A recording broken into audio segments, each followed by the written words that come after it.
በስመ ስላሴ በስመ አብ ወወልድ ወመንፈስ ቅዱስ አሃዱ አምላክ አሜን። ሰላም እግዚአብሔር አምላክ ምስ ኩላትኩም ይኹን። ስድራ እግዚአብሔር አምላክ ከመይ ውዕልኩም? ኣነ እግዚአብሔር ይመስገን። ክብሪ ይስፋሕ መድሃኒ ዓለም ኣቦይ ከምቲ ኣነ ጽቡቕ ዝወዓልኩ ድማ ጽቡቕ ውዕልኩም ክትኮኑ ናይ ኩሉ ግዜ ተስፋይን ትምኒተይን እዩ አሜን። ስንክሳር ዘወርሃዊ ጉንበት ዕለት 4 ስንክሳር ድሰምዕ ዘንብብ ፍቅሪ ጎይታ ኣብ ልቡ ይዕንብብ ሓለዋን ጸሎትን ተረዳእነትን ናይ ቅዱሳን ድማ ይረክብ። ዝክረ ጻድቅ ለዓለም ይህሉ ዝኽሪ ናይ ጻድቅ ንዓለም ይዘነብር።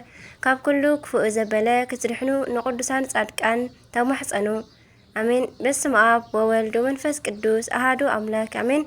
ወላዲተ አምላክ ቅድስት ኪዳነ ምሕረት ኣደይ ልሳነ አንደበት ኩነኒ 4 ጉንበት እንኳዕ ናብ ናይ ጻድቁ አቡነ መልከ ጸዲቅ ዓመታዊ ናይ ዕረፍቲ በዓል ብሰላም ኣብጽሐና ኣብጽሐኩም። አቡነ መልከ ጸዲቅ ንኢትዮጵያዊ ጻድቅ አቡነ መልከ ጸዲቅ ብዙሕ ሰብ ኣብ ሽዋ ወይ ከዓ ሚዳ ውሽጢ ዝርከብ ኣደናቂ ገዳሞም ይፈልጦም።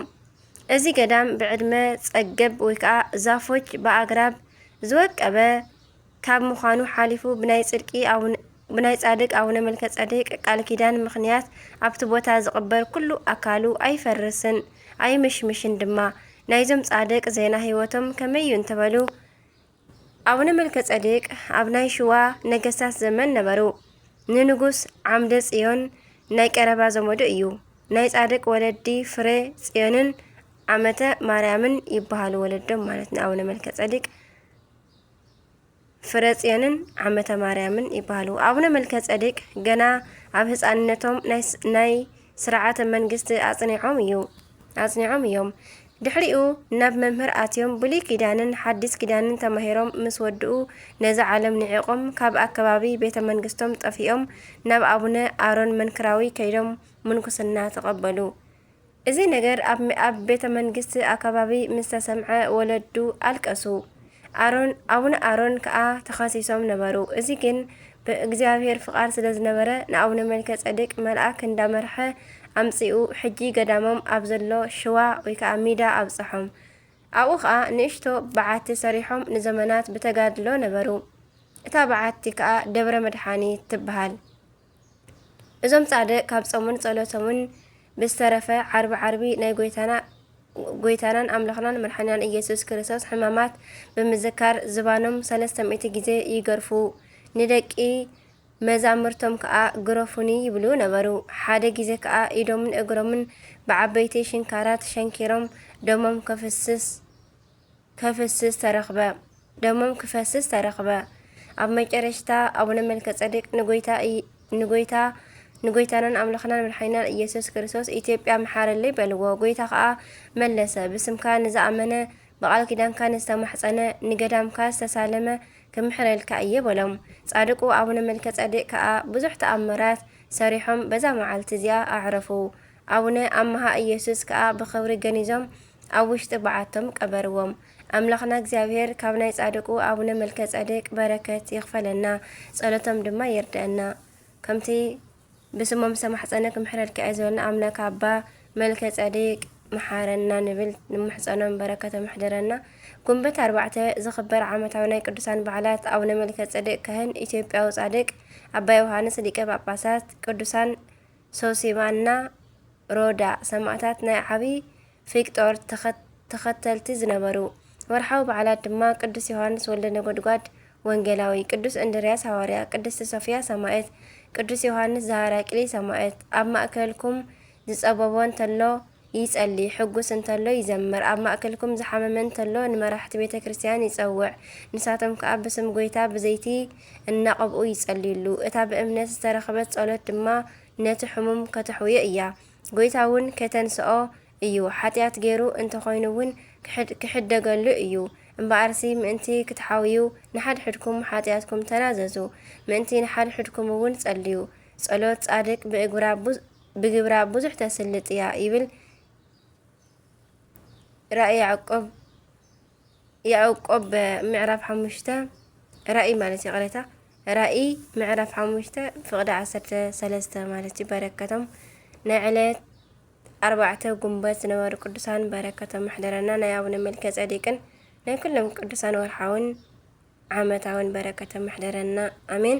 كم دما ناي قنبت حمشته سنكسار نقصل بركة رديئتنا أبونا جبر منفس قدوس ورحوي بعال مسكلاتنا يخون بركة محضرنا بسم آب وولد منفس قدوس أحد أملاك آمين حمشته قنبت قدوس إرمياس عبي يغرتا عبي نبي قدوس إرمياس كب عبيتي نبيات حدا كخون كله ቅድሚ ልደተ ክርስቶስ ብ600 ኣከባቢ ዝነበረ ነቢ እዩ። ኣቦኡ ኬልቅዩ ይበሃል። ካብ ካህናት እስራኤል ሓደ ነበረ። እስራኤል እግዚአብሔር ድማ ንኤርምያስ ዝጸውዖ ገና ብህፃንነቱ እዩ።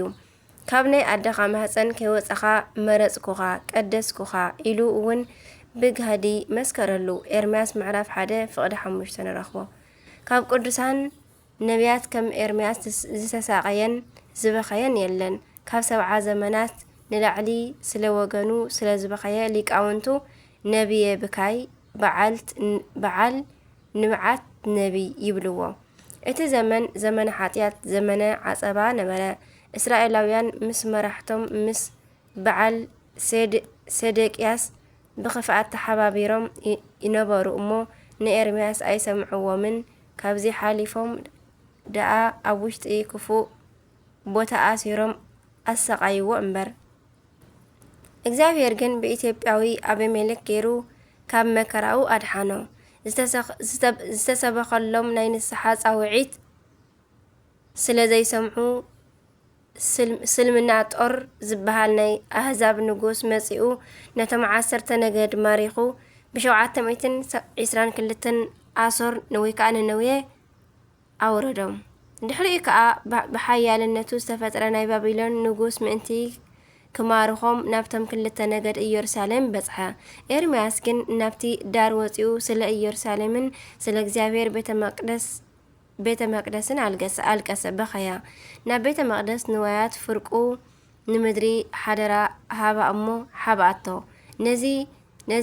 ነቢ ዝተዛረቦ ኣይተርፍን እይሞ ንጉስ ናቡከደነጾር ንፍርቆም ቀትሉ ንፍርቆም ማሪኹ ንኢየሩሳሌም ከዓ ኣቃጺሉ ንኣህዛብ መላገጽቲ ገይሩ ብ586 ናብ ባቢሎን ኣውረዶም።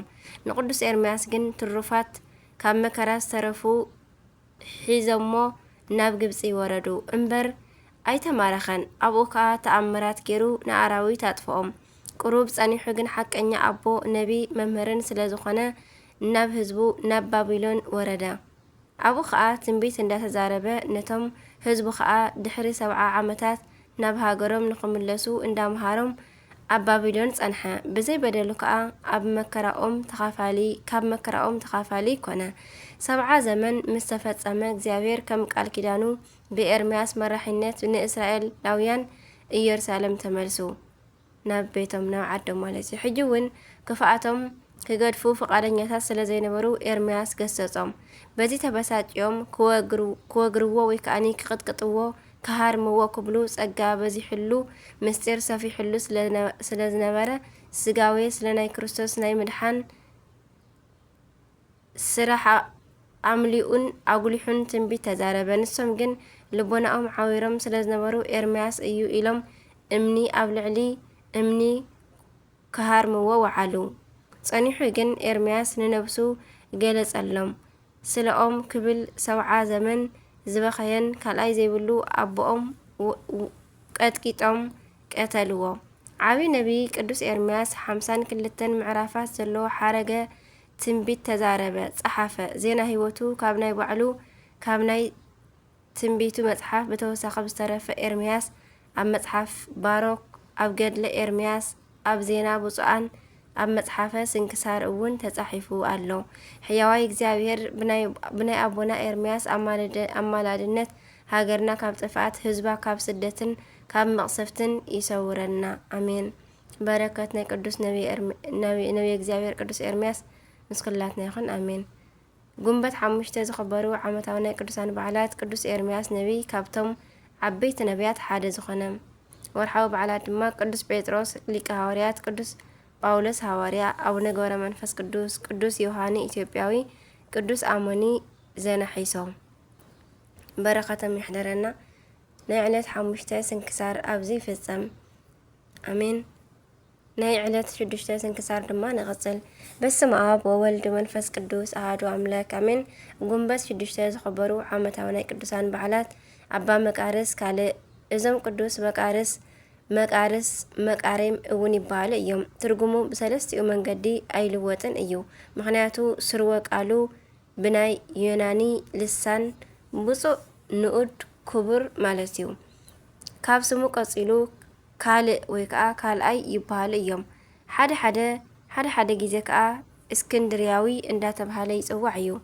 ካልእ ወይ ከዓ ካልኣይ ዝበሃል ካብቲ ቀዳማይ ዓብይ መቃርስ ንምፍላይ ክኸውን ከሎ እስክንድርያ ከዓ ተወሊዱ ዝዓበየላ ሃገር እያ። አባ መቃርስ ኣብ 400 ክፍለ ዘመን ዝነበረ ገዳማዊ ጻድቅን ትሩፈ ምግባርን እዩ። ኣብ ዓለም ን40 ዓመት ክነብር ከሎ ብኣካይዳ ሕጉ ንፈጣሪኡ ደስ ስለ ዘበለ እዩ። ጻድቃን ከም ከዋክብቲ ብዝበዝሕሉ በቲ ዘመን እቲ ናይ ዓብይ መቃርስ ዜና ስለ ዝሰምዐ ነዛ ክፍእቲ ዓለም ምስ ኩሉ ነገራ ንዕቕዋ በረኻ ኣተወ። ከም ዝግባእ ስርዓተ ገዳም ሓልዩ ንኣቦታት ተታሒዙ ብጾም ብጸሎት ብትሕትናን ብስግደትን ተጸሚዱ ስለ ዝረኸቦ ፈጣሪኡ ኣኽበሮ። በቲ ግዜ ኣብ ዓብይ ገዳም ኣስቄጥስ ንመናንያን ኣበምኔትን ክኸውን መረጽዎ። ንሱ ከዓ ጓስነት ስለ ዝፈልጥ ኣባጊሑ ንመነኮሳት ካብ ተኹላ ሰይጣናት ምእንቲ ክሕሉ ብዙሕ ተግሀ። ካብ ብቕዓቱ ዝተለዓለ ከዓ ከይፈራረቐ ከይበልዐ ከይሰተየ ከይተቐመጠን ስጋ ብ40 መዓልቲ ይጽሊ ነበረ። ጸሎቱ ድማ ብልቡ እንዳተቓጸለ ብናይ ክርስቶስ ፍቕሪ ስለ ዝነበረ ኣጋንንቲ ይርዕድሉ ነበሩ። ንሱ ጸሎት ክጅምር ከሎ እውን ኣብቲ ገዳም ዙርያ ዘለዉ ኣጋንንቲ እንዳእወዩ ይሃድሙ ነበሩ። ካብ ተጋድሎኡ ጽንዓትን ካብ ትሕትናኡ ብዙሓት ዝተለዓለ ዝረኣይዎ ትዕቢተኛታት ኩሎም ይግሰጹ ነበሩ። ኣብ ዘመኑ ከዓ ብዙሕ ተኣምራት ሰርሐ። ሓደ መዓልቲ ኣባዓቱ ከዓ ከሎ ዝብኢ መጺኣ ተማሕፀነቶ። ምስኣ ኮይኑ ከዓ ናብታ ቦታ እንተኸደ ደቃ ኩሎም ዓይነ ስውራን ኮይኖም ረኸቦም። ንሱ ከዓ ናብ መሬት ብምራቁ ጡፍ ኢሉ ብጭቃ ለዊሱ እንተቐብኦም ናይ ኩሎም ዓይኖም በርሀ። ስለ ውዕለቱ እታ ዝብኢ ናይ በጊዕ ቆርበት እንዳጎተተት ኣምፂኣ ሃበቶ። ብዘይካ ወዲ ሰብ እንስሳታት ውዕለታ ስለ ዘይርስዑ ቅዱስ መቃርስ ከዓ ካልእ ግዜ ኣብ ባዶ መሬት ሓመድ ዝድቅስ ዝነበረ ካብታ መዓልቲ ንድሓር ኣብ ልዕሊ ኣጎዛ ዝድቅስ ኮነ። ኣብቲ ሃገሩ እስክንድርያ ከዓ ን2 ዓመታት ዝኣክል ዝናብ ብምጥፋኡ እቶም ህዝቢ ተጨኒቖም ስለ ዝነበሩ ምጻልና ኢሎም መልእኽቲ ይለኣኸሉ። ንሱ መጺኡ ምስ ጸለያ ከዓ መብረቕ ዘለዎ ዝናብ ሰደደ። እቲ ዝናብ ከዓ ብዘይ ምቃም ን2 መዓልቲ ብዝናቡ እቶም ህዝቢ ፈሪሖም ኣቦና ብሓጢያትና ከይንጠፍእ ለምነና በልዎ። ንሱ ከዓ ብጸሎቱ ብናይ ፈጣሪኡ ሓይሊ ከም ዝፈትዎ ዝናብ ከም ዝሃርም ገበረ። ናይ ኣባ መቃርስ ዜና ህይወትን ተኣምራትን ተዛሪበ ኣይፍጽሞን ተዛሪብካ እውን ኣይውዳእን። ግን ሓንቲ ክውስኽ ኩሉ ግዜ ክሓስቦ ከለኹ ስለ ዝገርመኒ እዩ። መብዛሕቲና ናይ ጎይታናን ኣምልኽናን ኢየሱስ ክርስቶስ ስጋን ደምን ኣይንቕበልን። ንምንታይ ዘኽበርናየን ዝፈራሕናየን ኣምሴልና ሓጢኣት ንምጽጋብ ቦታን ኣጋጣምን ንስለ ንደሊ። ብኣንጻሩ ድማ ገሊና መለኮት ዝተዋሃዶ ናይ ጎይታ ስጋ ደምን ከም ተርታ ነገር ብዘይ ጥንቃቄ ክንቅበል ይርአ። ክልቲኡ ግን ጌጋ እዩ። ተፈሪሕና እቲ ፍርሓት ወላ እኳ ጥዕናውን ተዘይኮነ ስለ ዝረሓቕና ግን ካብ ናይ ፍርዲ መዓልቲ ምምላጥ ኣይንኽእልን። ምክንያቱ ስጋይ ዘይበልዐ ደመይ ዘይሰተየ ናይ ዘለኣለም ህይወት የብሉን ዝብል ኣሎ። ብድፍረት ንንቕበል እውን ስጋኡ እሳት ኮይኑ ከይበልዓና ደሙ ከዓ ባሕሪ ኮይኑ ከየስጥመና ከነኽብሮ ይግባአና። ከይተገብኦ ካብ ናይ ጎይታ ስጋን ደምን ዝተቐበለ ናይ ጎይታ ስጋ ዕዳ ኣለዎ ይብለና። ቀዳማይ ቆሮንጦስ ምዕራፍ 11 ፍቕዲ 27። ስለዚ እቲ ኩላትና ዝሐሸና ንስሓ ኣቲኻ ብፍርሓት ኮይኑ ምቁራብ እዩ። ናብቲ ዝቐደመ ነገርና ንመለስ እሞ ኣባ መቃርስ ናብ በረኻ ምስ ኣተወ ስጋን ደምን ተቐቢሉ ነበረ። ስለዚ ቅዱስ መቃርስ እዚ እንዳሓሰበ ን60 ዓመታት ምራቁ ከይተፍአ ነበረ። ነዚ እዮም ኣበው እምበኣር እንተ ኣኽቢርኩምዎ የኽብረኩም ዝበሉ። ሊቃውንቲ ከዓ ከድንቑ ከለዉ ኢታ ዝተማስልዎ ለቁርባን ከመ ህብስት እራቆ ኣኮኑ ስጋ መለኮት ዘይትላጸቆ መቃርዮስ ኣብ እበየ ቁርባን ለኣጠይቆ ድህረ ተወክፈ ብኣሚን እንበለ ያብእ ናፍቆ መጠነ ዓመታት ስሳ ኢተፍኣ ምራቆ። ቅዱስ መቃርስ ከዓ ብ100 ዓመቱ ኣብ 50 ክፍለ ዘመን መጀመርታ ኣከባቢ በዛ መዓልቲ እዚኣ ዕረፈ። ኣምላኽና ካብ ክብሩ ካብ በረከቱ የካፍለና። በረከትን ጸሎትን ኣመላድነትን የኣቦና መቃርስ ምስኩላትና ይኹን ኣሜን። ጸሎቶም ይርድአና። ጉንበት 6 ዝኽበሩ ዓመታዊ ናይ ቅዱሳን በዓላት ድማ ቅዱስ ኣባ መቃርስ ገዳማዊ፣ ኣዴና ቅድስቲ ሰሎሜ ኢትዮጵያዊት፣ ኣባ ይስሐቅ ጻድቅ፣ ኣዴና ዲላጊና 4 ኣዋልድ ደቃውን ሰማዕታት ምስኣ፣ ቅዱስ ዳናስዮስ ሰማዕት፣ ቅዱስ በንደላኦስ ሰማዕት፣ ናይ ዓብይ ኤስድሮስ ኣቦ፣ ኣባ ኣሞን ጻድቅ ጵጵስና ኣይደልን ኢሉ ዝሃደመ ኣቦ። ወርሓዊ በዓላት ድማ ቅድስቲ ደብረ ቁስቋም፣ ኣዴና ኣቦና ኣዳምና፣ ኣዴና ሂዋን፣ ኣቦና ኖህና፣ ኣዴና ሃይከል፣ ቅዱስ ኤልያስ ነቢይ፣ ቅዱስ ባስልዮስ ዘቂሳርያ፣ ቅዱስ ዮሴፍ አረጋዊ፣ ቅድስቲ ሰሎሜ፣ ኣባ ኣርከ ስሉስ፣ ኣባ ጽጌ ድንግል፣ ኣዴና ቅድስቲ ኣርሴማ ድንግል። ስጋይ ዝበልዐ ደመይ እውን ሰቲ ናይ ዘለኣለም ህይወት ኣለቶ። ኣነ እውን በታ ዳሕረወይቲ መዓልቲ ከተንስኦ እየ። ስጋይ ብልዒ ሓቂ እዩ እሞ ደመይ ከዓ መስተ ሓቂ እዩ። እቲ ስጋይ ዝበልዕ ደመይ እውን ሰቲ ኣባይ ይነብር፣ ኣነ እውን ኣብኡ ይነብር። ዮሃንስ ምዕራፍ 6 ካብ ፍቕዲ 53 ክሳብ 56 ንረኽቦ። ካብ 53 ክሳብ 56 ማለት እዩ።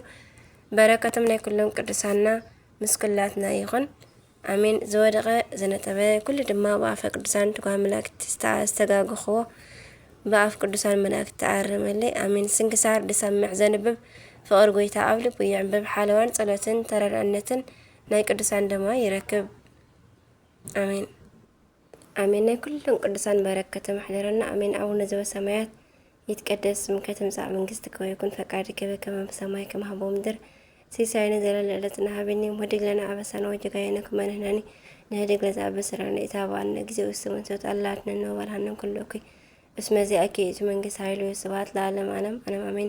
በሰላም ቅዱስ ገብርኤል መልአክ ውእቱ ሰላም ሰላም ለኪ ብሩክት አንቲ እምአንስት ብሩክ ፍሬ ከርሥኪ ተፈሥሒ ፍሥሕት ኦ ማርያም ተጸጋም ተወዳስ ምልዕተ ሞገስ ምልዕተ ተክሉ ልዑል እግዚአብሔር ምስሌኪ ሰአሉ ወጸልይ ምህረተ አንቲ አነ ምህረተ ኩሉ ዓለም ምህረተ ምድር አቃጅታዊ ፍቅር ወልድኪ ኢየሱስ ክርስቶስ ከመይ ይስረልን ኃጣውኢነ ተማጸነው ክዳንቺ አሜን። ስለኹል ነገር እግዚአብሔር ይመስገን። ስብሐት ለእግዚአብሔር ወለወላዲቱ ድንግል ወለመስቀሉ ክቡር አሜን አሜን ለይኩን።